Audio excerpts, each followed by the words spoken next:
What is Undertale's lore? Yeah, I know like 40% of the community revolves around answering that question. But I don't care. So I'm gonna do what no single person with a soul dares do. Summarize the Undertale lore. And along the way we might be able to answer some questions like, what started the war? Oh, and one more thing. Hold on, I've never done this before. Ahem. Please, subscribe. Did that work? So the first event we know of in the Undertale timeline is of course the Monster War. But what actually started the war? Well, we can actually narrow it down to the specific event that caused the whole war to start. We know from the writing on the walls in Waterfall that 1. Humanity attacked because they feared monsters' ability to absorb human souls. And 2. That at least one monster absorbed a human soul before the war. Because the writing mentions both absorbing human and monster souls but singles out monster souls as never being absorbed before.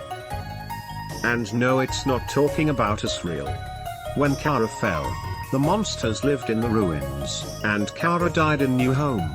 That means if the writing is referring to Asriel, the monsters would have had to go back to Waterfall specifically to write this, and then also intentionally lie about the barrier. So we'll put this on the timeline. First soul absorbed in Monster War. Cool.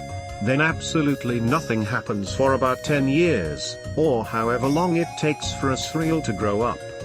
And of course after that we all know what happens.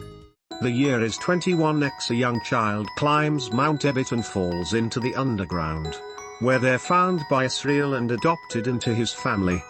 Then sadly they both pass away trying to free. Hey, wait a minute. Why has no one talked about this? Chara falls into the underground while the Dreamer family lived in the ruins.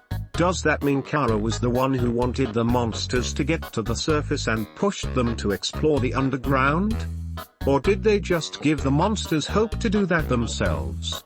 Wait, why does the writing in Waterfall say there's no entrance into the underground if Chara fell before the monsters left the ruins? Oh lord, I think I understand why nobody talks about this. It's a PP plot hole. Wait, let's not jump to conclusions. Surely there's a reasonable explanation. Maybe they left the ruins but then went back? No, that doesn't make any sense. Oh lord, my fellow Undertale and Deltarune enthusiasts.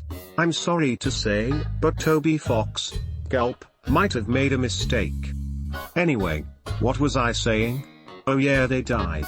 Asriel absorbed the soul, crossed the barrier, yada yada. You've played Undertale, you know the story. But something weird about it is, what happened to Chara's soul? We know from the coffins that Chara's soul is red, yet we see no red soul in the monster's possession. Maybe it disappeared alongside Asriel's soul. The wording absorb suggests that it was not simply two souls in one body but one soul made from two fused together. Maybe since Chara is the one that died, the souls took on the characteristics of a monster soul. And therefore both were destroyed? That's just heavy speculation though. It could be as simple as it was buried with Chara, or it changed color and actually is in Asgore's possession or something. So let's put Chara and Asriel death on the timeline along with all the other stuff. Okay. What's next? Oh, right. It's you know who. Well, I'm not touching this, let's just put it on the timeline and move on.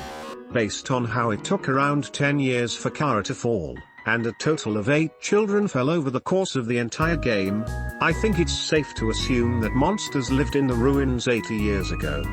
Of course, there's no way to verify this. There could easily have been multiple children falling at the same time or other outside factors keeping children away from the mountain / drawing them to it. But I'm sticking to 80 years for the sake of the video.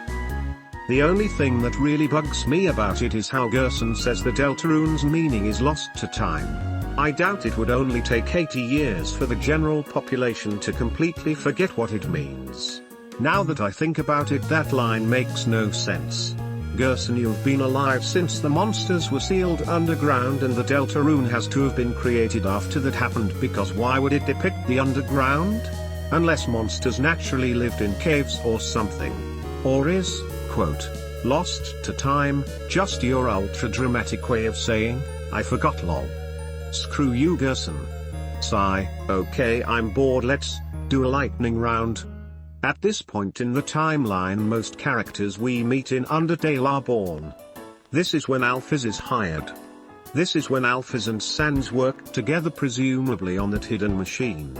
Then the whole amalgam fiasco started and Flowey is created. And there, we made it. We got to Undertale. If you ever feel confused about what happens, simply confront this simple graph, which has absolutely zero flaws and definitely accounts for absolutely everything. Oh right. So, yeah, I know Undertale Yellow isn't technically canon. But I know a certain someone that would disagree.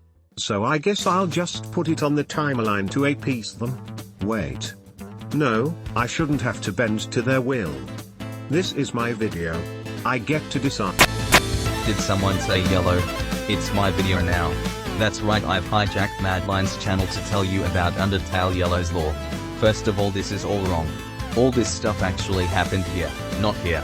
Such an embarrassingly basic mistake. Am I right? Yeah, I'm right. Man, I love being right.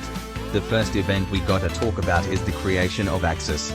We know from a certain tape that Axis was made before the Blue Soul human fell, but I'll talk about that later. After Axis was made, his creator Chujin and Soroba had a child named Kaneko. Then of course the fifth human fell. The human with the Blue Soul. When the fifth human reached Snowdin, they caused an event we know as the Snowdin attack.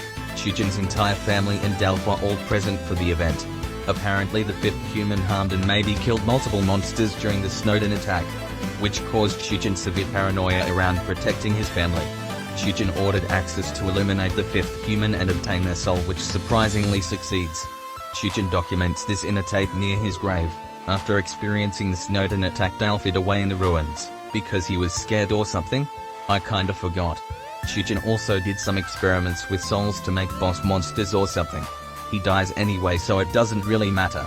And then quite stupidly, despite Chujin explicitly telling Soroba not to experiment on Kaneko, she still does, and because of that Kaneko dies. Wow, mother of the year everyone. Starlo, Soroba's childhood friend, tries to cheer her up by role-playing as a cowboy. And it works. Man, I love Starlo.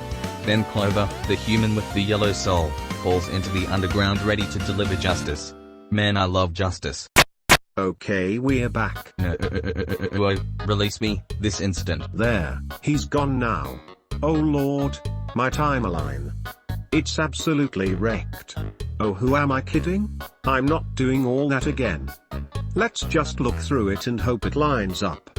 Let's see. Monster absorbs soul. Monster war. Asriel born. Chara falls. Monsters leave ruins. Children die. Gaster goes missing. Child dies. Child dies. Child dies. Child dies. Axis is built. Blue child dies. Snowdin attack. Alphys experiments with determination and creates Flowey. Chujin dies. Kaneko dies. Starlo becomes North Star. Undertale Yellow. Yellow child dies. Undertale. There it is. The Undertale, and Undertale Yellow lore. Summarized as best as I could. Did you enjoy this video? Even if it was rudely interrupted by a certain someone. I carried this video. Sigh. Anyway, I guess that's it. Bye. Well, I guess this is another outro. This video was really fun to make. I originally wanted to upload this last week, but some issues with the editing came up and it took a while to fix.